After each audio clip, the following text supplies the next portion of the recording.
बेवफाई तू कइलू तनिको सोचबो न कइलू भुला गइलू बेवफाई तू कइलू बेवफाई तू कइलू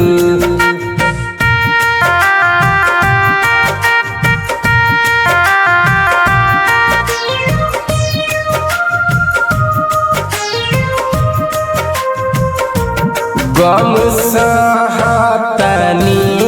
कुछ न कहतनी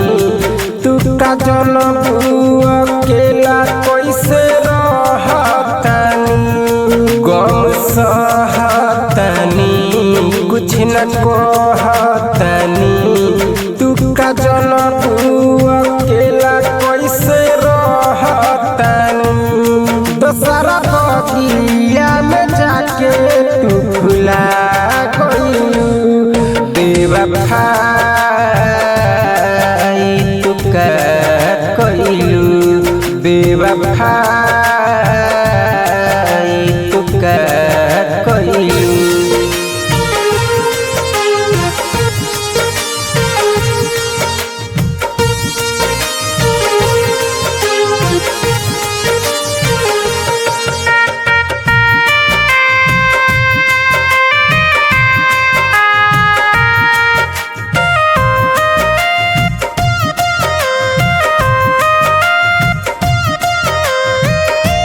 ताहर देहल जखम कब होई न कम बोल हमरा से दादा काहे कइलू सनम ताहर देहल जखम कब होई न कम बोल हमरा से दादा काहे कइलू सनम दोसरा बगिया में जाके तू भुला